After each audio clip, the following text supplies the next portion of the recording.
지난주 뉴스나 또 모바일을 통하여서 소식을 뉴스를 들으신 분도 있겠지만 넥슨의 창업자인 김정주 회장의 별세 소식을 들었습니다.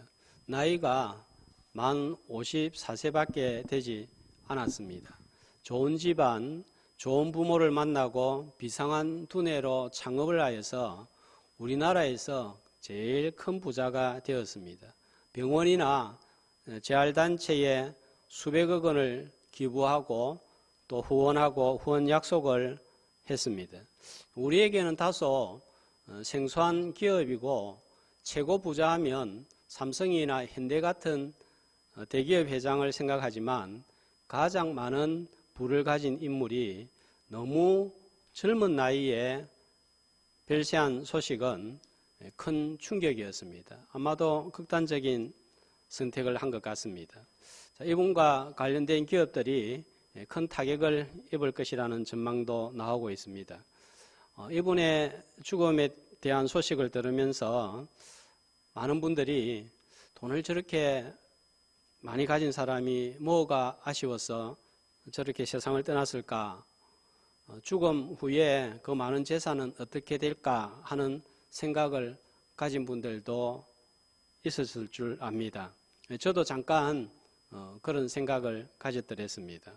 그러면서 또 한편으로 드는 생각은 그분의 재산이 아무리 많고 아무리 큰 기업을 이루었다고 해도 그 사람의 생명보다는 소중하지 않다는 거예요. 생명을 잃기 전에 저 생명을 좀 구할 다른 방법은 없었을까 하는 생각도 가져보았습니다. 생명보다 귀한 것은 없기 때문입니다. 질병이나 다른 이유로 사망 선고를 받은 시한부 인생에게 제일 중요한 것이 무엇입니까?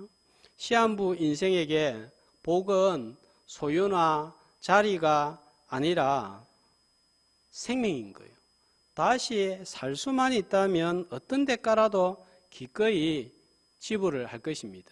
암수술을 한 아내나 남편을 살리기 위해서 도시 생활을 뒤로 하고 깊은 산중으로 들어가서 집을 짓고 좋은 공기 마시면서 사는 부부를 소개하는 것을 TV를 통해서 종종 봅니다. 생명이 중요하기 때문입니다. 전도서 3장 11절 말씀을 보면 인간은 영원한 존재로 지음을 받았습니다. 그래서 사람들에게는 어떤 마음이 있는가 하면요, 영원을 사모하는 마음이 본능처럼 들어있는 거예요. 이 영원한 생명은 믿지 않는 사람도 가지고 믿는 사람도 가집니다. 그런데 어떤 영생을 가지느냐에 따라서 영생이 영원한 복이 되기도 하고 영원한 저주가 되기도 한 거예요.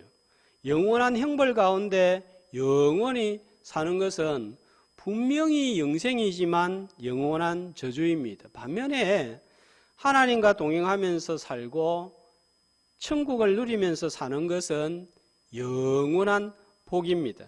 그 복은 사람이 줄 수 없고 만들어낼 수도 없습니다. 자, 1장 3절에 보면 이 복은 하늘에 속한 복이고 영적인 복이고, 자, 이런 복을 무슨 복이라고 말씀하고 있죠? 신령한 복이라고 말씀을 하고 있습니다. 세 가지 복에 대하여서 함께 나누고 있습니다. 첫 번째는 성부 하나님이 주시는 복으로서 선택과 양자의 복이었고, 두 번째 복은 성자 예수님을 통해서 주시는 복인데 세 가지인데, 자, 첫 번째로 지난 주일 나누었던 7절 말씀, 어떤 복입니까? 어떤 복이었죠? 첫 번째, 예수 그리스도를 통해서 주시는 복이요, 속량 곧 제사함의 복이었습니다. 자, 구속 곧 제사함의 복, 같은 의미는 아니지만 제사함이 구원, 구속의 출발점이 되기 때문에 같은 의미로 사용을 하고 있습니다. 오늘은 성자 예수님이 주시는 두 번째, 세 번째 복에 대하여 함께 살펴보고 은혜를 나누고자 합니다. 하나님은 사랑하시는 아들 예수 그리스도의 피로 말미암아 제사함을 베풀어서 모든 사람이 구원의 은혜를 잊게 하셨습니다. 그러나 이 제사함의 복이 세상 모든 사람들에게 주어지는 것은 아니라는 사실입니다. 이 복은 복된 소식을 듣고 깨닫고 믿음으로 반응할 때에 나의 소유가 되는 거예요. 자, 9절 말씀 보면 이 소식이, 이 비밀이 누구에게 알려졌다고요? 우리에게 알려졌습니다. 우리는 누구일까요? 제4함의 소식을 듣고 믿은 바울과 에베소 교회의 성도들입니다. 자, 그들은 어떻게 이 소식을 듣고 알게 되었나요? 자, 9절 말씀해 보면 때가 찬 경륜하는 말씀이 나오는데 하나님의 경륜 구원 계획을 뭐라고 그러느냐 하면 9절에서는 비밀이다 이렇게 말씀하고 있습니다. 그러므로 믿는 성도들은 어떤 자들인가 하면 비밀을 깨달은 사람들이라는 거예요. 그런데 8절에 보면 어떻게 깨닫게 되었는지 말씀을 합니다. 우리가 이 비밀을 어떻게 깨닫게 되었나요? 우리는 대개 비밀하면 감추어져서 남에게 알려지지 않는 은밀한 내용을 말합니다. 다른 사람은 알면 안 되는 내용이나 사건을 말하는 거예요. 그래서 누군가한테 비밀을 이야기할 때 뭐라고 말하죠? 이건 비밀인데 니만 꼭 알고 있어야 된다. 절대 말하면 안 된다 이야기합니다. 이렇게 하면 벌써 비밀이 새어 나간 거예요. 모든 사람에게는 비밀을 말할 수 있는 친한 친구 한 명 정도는 있는 거예요. 그래서 비밀을 진짜 유지하려고 하면 입 밖에서 내지 말아야 됩니다. 오늘 본문에서 말하는 비밀은 이런 비밀을 의미하지 않습니다. 알쏭달쏭하여서 불확실하거나 이해하기 어려운 내용을 뜻하지도 않습니다. 사람이 스스로 알 수 없기 때문에 외부의 도움을 받지 않고서는 깨달을 수 없는 진리를 의미합니다. 하나님께서 그리스도를 통하여 알려주신 구원 계획으로 이미 세상에 드러났는 거예요. 그게 하나님의 경륜이고 하나님의 구원 계획입니다. 그런데 어떤 사람들은 듣고 깨닫고 받아들여서 이 복을 소유하고 구원의 대열에 참여하는가 하면 어떤 사람들은 분명히 들었는데도 깨닫지 못하고 거부합니다. 그리스도인들에게는 이게 비밀이 아니에요. 그러나 비그리스도인들에게는 비밀입니다. 비그리스도인들에게는 2000년 전에도 비밀이었습니다. 그리스도인들에게는 2000년 전에도 비밀이 아니었습니다. 제가 가만 생각을 해보니까 복음을 처음 접한 때는 고등학교 1학년, 2학년 때 수업 시간이었던 것 같아요.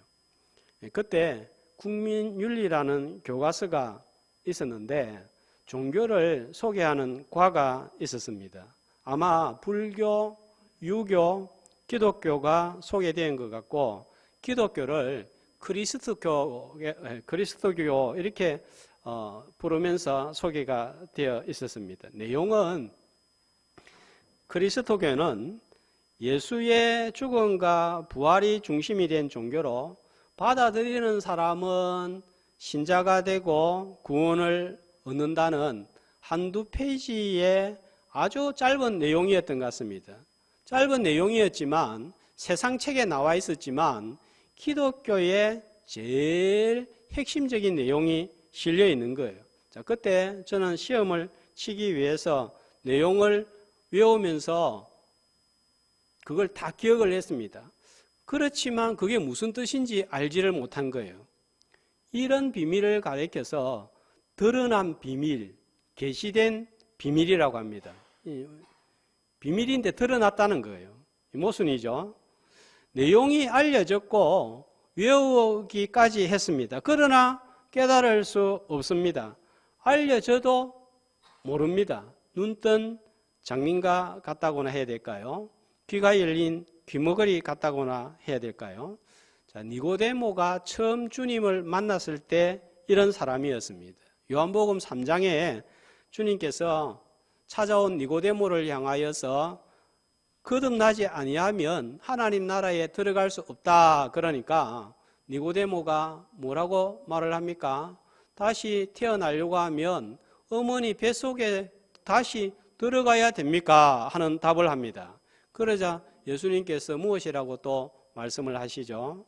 너는 유대인의 선생으로서 이것도 모르느냐 했습니다. 우리는 예수님이 하신 말씀이 영적으로 새롭게 태어나는 중생이라는 것을 금방 압니다. 그런데 니고데모는 모르는 거예요. 니고데모는 어떤 사람입니까? 이스라엘의 존경받는 선생이고 이스라엘 국가를 대표하는 산헤드린 공회원 70인 중에 한 사람이고 바리새인입니다. 그런데도 모르는 거예요. 우리에게는 다 알려진 내용인데 니고데모에게는 비밀이라는 거예요. 바리새인들은 누구나 성경을 잘 알고 많이 배웁니다. 그러나 많은 바리새인들은 예수님을 거부하고 심지어 죽이는 일에 앞장을 섰습니다. 하나님의 구원 계획을 모르기 때문입니다. 이 비밀은 많이 배우고 머리가 뛰어나고 많은 것을 소유하고 높은 자리에 있다고 깨닫는 것이 아닙니다. 많이 배우지 못해도 높은 자리에 있지 않아도 글을 몰라도 학력이 없어도 나이가 들어도 이해력이 떨어져도 얼마든지 깨닫고 제사함을 받고 구원의 복을 받을 수가 있는 거예요. 자, 8절 말씀을 다시 보겠습니다. 어떻게 알고 우리가 깨닫게 되었다고 하죠? 그렇죠. 지혜와 총명입니다. 그런데 이 지혜와 총명이 어디에서 왔냐는 거예요. 자, 여기서 말하는 지혜는 여러 가지 중에서 바른 것을 택할 수 있는 능력입니다. 총명은 바른 행위를 할 수 있는 분별력입니다. 구원의 진리를 듣고 선택하고 분별하여서 받아들이는 능력이 지혜와 총명인데 이 지혜와 총명이 어디에서 왔다고요? 그가 우리에게 넘치게 하사 하나님께서 주신 것이지 내가 배워서 노력해서 얻은 것이 아니라는 거예요. 마태복음 16장에 보면 예수님께서 제자들한테 너희는 나를 누구라고 하느냐 물으니까 베드로가 뭐라고 답을 하죠? 주는 그리스도시요 살아계신 하나님의 아들입니다. 이렇게 고백을 하니까 16장 17절에 예수님이 뭐라고 하느냐 하면은 베드로야 시몬아 내가 복이 있다. 이를 내게 알게 하니는 혈육이 아니요 하늘에 계신 내 아버지시니라. 네가 그렇게 입으로 고백했지만 깨닫고 고백하게 된 것은 네가 아니고 하나님이 알게 해주시고 깨닫게 해주셔서 이런 고백을 하게 되었다. 이렇게 깨닫는 것이 바로 복이다 하는 거예요. 바울이 지금 복으로 이야기하는 것과 같은 복을 예수님이 이야기하시는 것을 볼 수가 있습니다. 하나님께서 알게 해 주시지 않으면 깨달을 수가 없다는 것입니다. 학자가 열심히 연구한다고 하나님을 만날 수 없습니다. 하늘에 높이 높이 올라간다고 하나님을 만날 수도 없습니다. 인류 최초의 우주 비행사는 구소련의 가가린이었습니다. 처음으로 우주에 올라가서 그가 이렇게 말했습니다. 아무리 높은 곳 우주에 올라와서 살펴보아도 하나님은 보이지 않는다 했습니다. 그런데 미국의 우주비행사 에드윈 올드린은 달에 첫 발을 내딛었을 때에 할렐루야를 외치면서 하나님이 정말 가까이 느껴지는 것 같다 했습니다.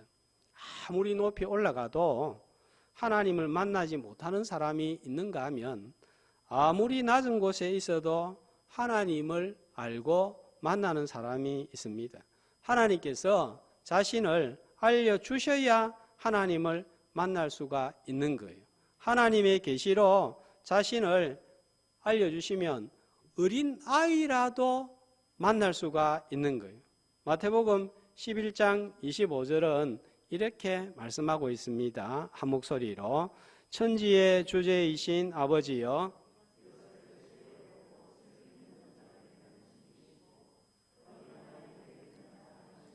감사하나이다. 많이 배우고 뭔가를 열심히 노력해서가 아니라 어린아이처럼 모르고 약해도 하나님이 알려주시면 알게 된다는 거예요. 그래서 하나님을 아는 것을, 복음을 듣고 깨닫고 아멘으로 하답하는 것을 은혜라고 하는 거예요. 비밀을 깨닫게 하신 은혜의 영광을 찬송하는 예배자들이 되시기를 주님의 이름으로 축복합니다.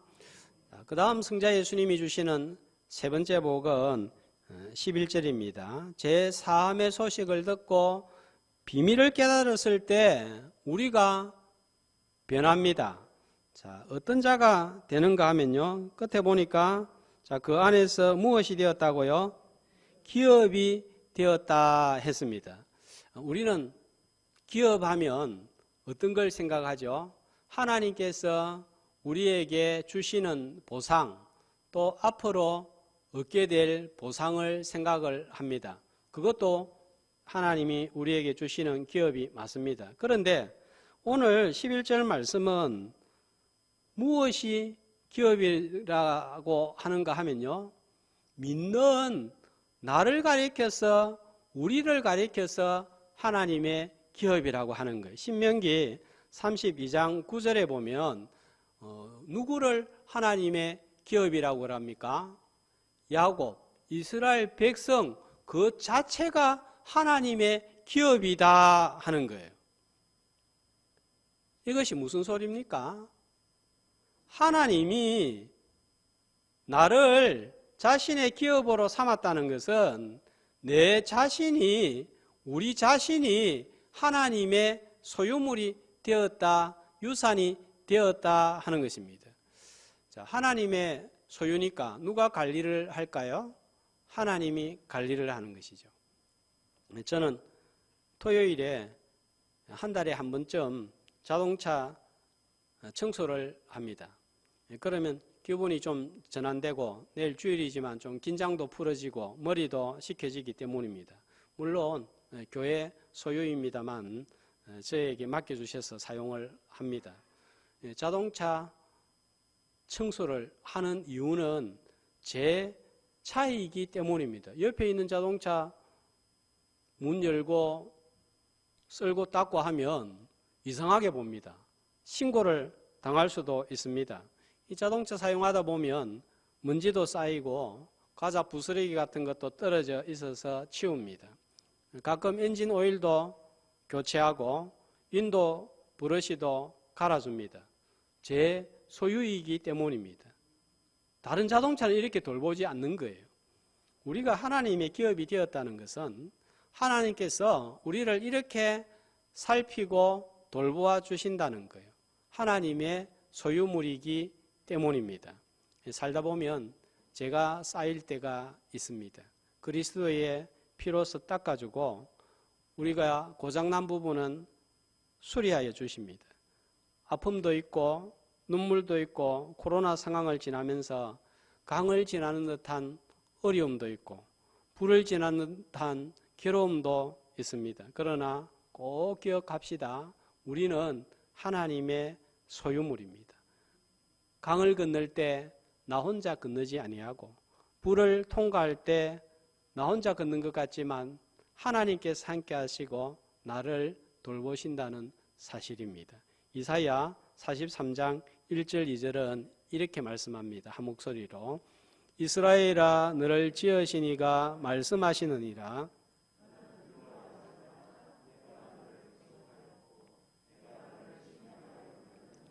너는 내 것이라. 내가 물 가운데로 지날 때에 내가 너와 함께 할 것이라.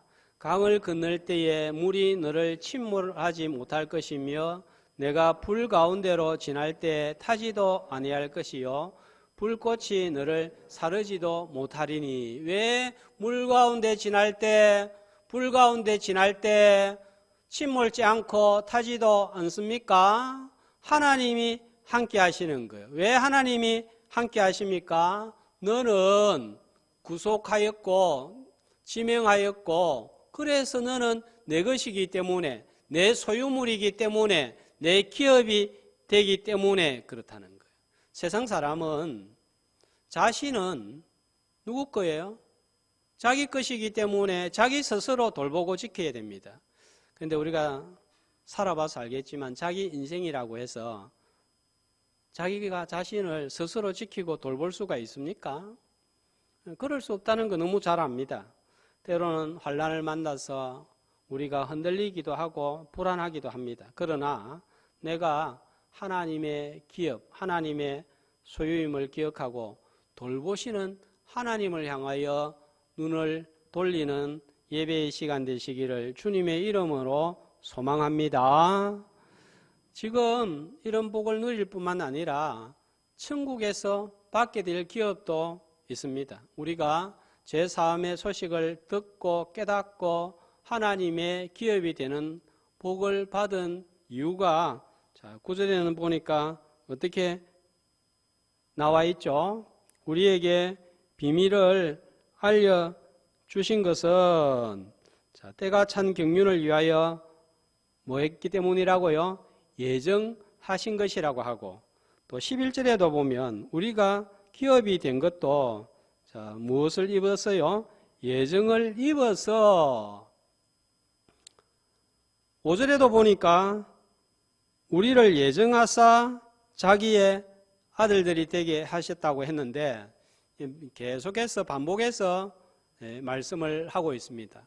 우리가 믿는 교리 중에 작정, 예정, 선택이 있습니다. 하나같이 어려운 교리입니다. 간단하게 설명을 하면 작정은 하나님의 영원한 계획을 말합니다. 작정과 예정은 같은 뜻으로 사용되기도 하지만 차이점은 작정은 만물이 포함되는 하나님의 영원한 계획이지만 예정은 도덕적인 피조물인 천사와 사람과 관련되어 있다는 점에서 다릅니다. 선택은 하나님의 예정을 이루는 방법 중에 하나입니다. 어렵죠? 자, 그래도 들어두고 다음에 또 듣고 하도록 하겠습니다. 나에게 복을 주시기 위하여서 하나님께서 예정하시고 선택을 하셨습니다. 복을 주시는데 전부 누구 안에서 누구를 통해서 지금 주시고 있나요? 그리스도 안에서 그리스도를 통해서 주셨습니다. 자, 그런데 예정은 언제 하셨습니까?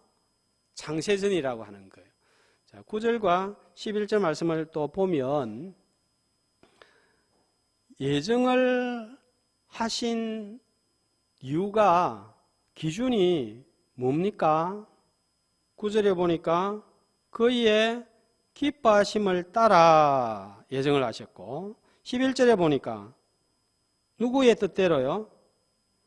일하시는 이의 계획을 따라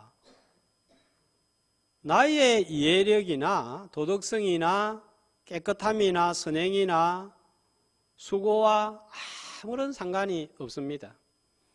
아무것도 보지 않으시고 기뻐하신 뜻을 따라 예정하사 선택하기 때문에 제사함받고 깨닫고 기업이 되는 복을 받은 거예요. 그래서 은혜라고 하는 거예요. 은혜의 영광을 찬송하는 복을 받은 성도가 되시기를 주의 이름으로 축복합니다. 그런데 하필이면 왜 이 많고 많은 사람 중에 나 같은 사람을 아무것도 보지 않으시고 예정하시고 선택하시고 복을 주셨는지 그 이유는 우리가 알 수가 없습니다. 나보다도 훨씬 나은 사람들이 73억 인구 가운데 얼마든지 많이 있는데 나를 예정을 하시고 선택을 하시고 왜 복을 주셨는가? 이거에 대해서는 우리가 답할 수가 없습니다. 그러나 이런 복을 주셔서 이루고자 하는 하나님의 계획은 알 수가 있는데, 자, 10절 말씀에 나와 있습니다. 복을 주신 궁극적인 목적이 무엇입니까? 10절 말씀에 보면요. 그리스도 안에서 통일되게 하려 함이라. 자, 어디와 어디를 통일되게 합니까? 하늘에 있는 것이나 땅에 있는 것이 다 그리스도 안에서 통일되게 하나 되게 하려는 것입니다. 그렇다면 하늘에 있는 것은 무엇이고 땅에 있는 것은 무엇입니까? 자, 통일되기 위해서 하는 것은 분리가 된 것을 전제로 하는 거예요. 남북 통일이 되어야 된다 하는 것은 남과 북이 나누어져 있는 것을 전제로 합니다. 언제 분리가 되었습니까? 이 의미를 알기 위해서는 시간을 아주 많이 거슬러 올라가야 합니다. 원래는 만물은 창조되었을 때 전부 하나님의 명령을 따라서 통치가 되었습니다. 그런데 하늘에서 한 사건이 발생했습니다.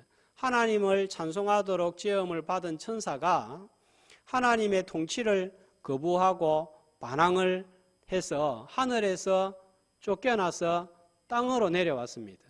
땅으로 내려와서 뱀의 모습으로 나타나서 사람을 유혹해서 타락하게 만든 거예요. 하늘과 땅이 분리가 되었습니다. 하늘에 있는 것은 천사의 세력을 의미하고 영적인 세력을 의미하고 땅에 있는 것은 눈에 보이는 세상과 사람을 의미합니다. 마귀의 유혹으로 범죄한 사람이 하나님을 떠나니까 사람과 사람 사이에 분리가 되는 문제가 생기고 땅도 은근키와 가시를 내고 저주가 들어옵니다. 제일 가까운 부부 사이에 문제가 생기는 거예요. 선악과를 하나님이 왜 따먹었느냐 아담에게 말하니까 아담의 답이 무엇입니까? 하나님이 주신 저 여자가 먹으라고 해서 먹었습니다. 부부가 나누어지는 거예요. 점점 이 분리가 심해집니다. 확대가 됩니다. 형 가인이 친동생 아비엘을 쳐서 죽입니다. 형제가 나누어지는 거예요. 그 다음에 창세기 6장에 보면 하나님의 아들들과 사람의 딸들이 분리가 되고 창세기 11장에서는 바벨탑 사건으로 민족이 분리되고 언어가 분리되고 언어가 분리가 되니까 소통이 안 되니까 나누어지고 싸움이 일어나고 전쟁이 일어나는 거예요. 러시아와 우크라이나가 분리가 되고 싸우고 있는 이유입니다. 자, 이번 전쟁을 보면서 여러 가지 많은 생각들을 가질 텐데요. 절대로 일어나지 말아야 할 전쟁이 일어났습니다. 많은 젊은 군인들이 피를 흘리면서 죽어가고 있고 우크라이나 국민들의 모든 일상이 다 깨어지고 있습니다.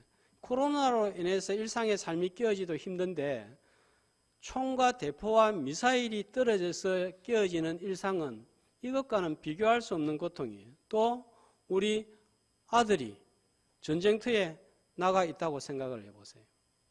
또 여성들이 총을 들고 지금 무장을 하고 있다고 생각해 보세요. 이 전쟁을 일으킨 푸틴에 대한 분노가 일어나지 않습니까?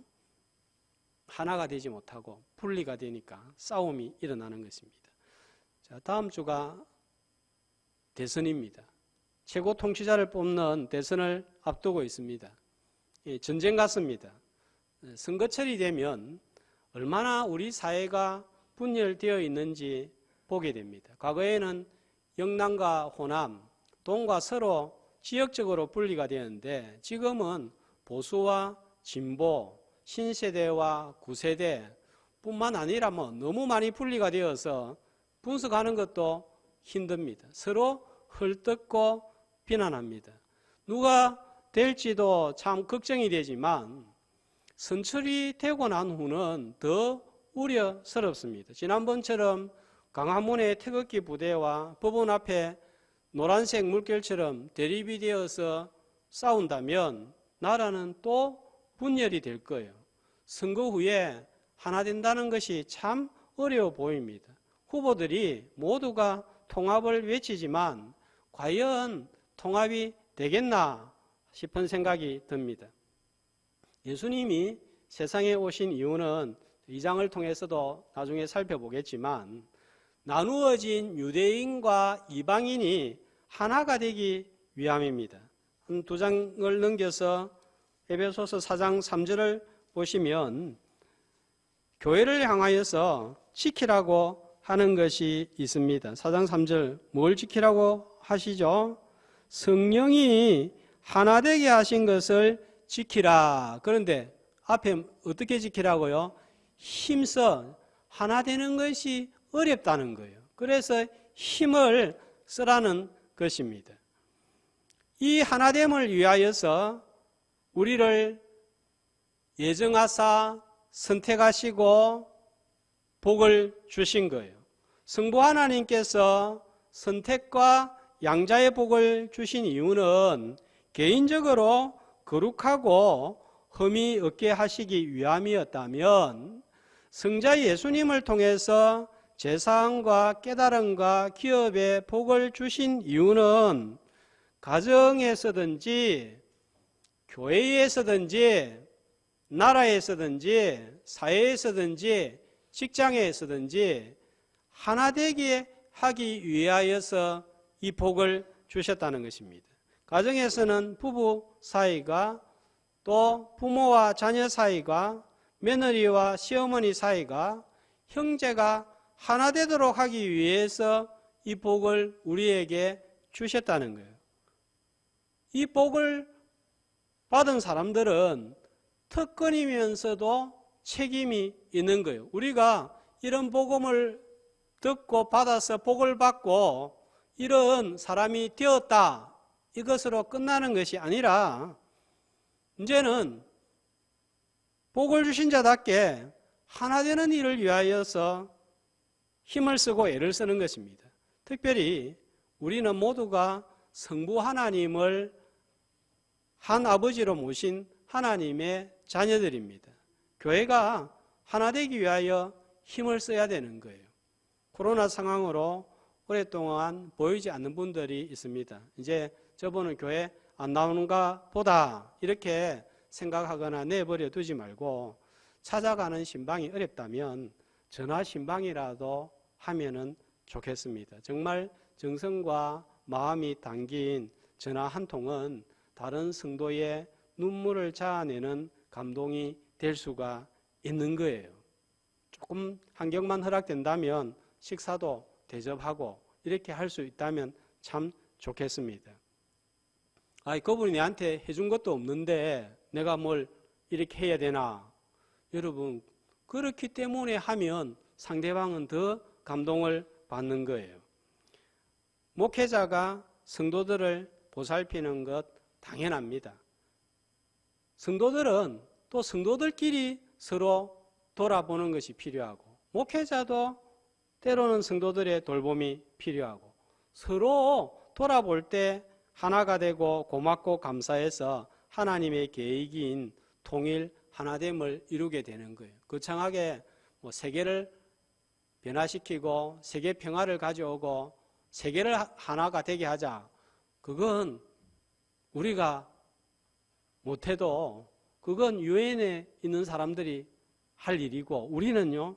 우리 교회 안에 우리 구역 안에 우리 주일학교 안에 거기에 할 수 있는 일을 하면 되는 거예요. 가정이 하나 되고 교회가 하나 되고 국가가 하나 되는 일에 내가 할 수 있는 일을 행함으로 하늘에 속한 신령한 복을 받은 자답게 살아서 자, 12절 말씀처럼 그의 영광에 찬송이 되는 주의 자녀들이 되시기를, 하늘나라 시민이 되시기를 주님의 이름으로 축복합니다.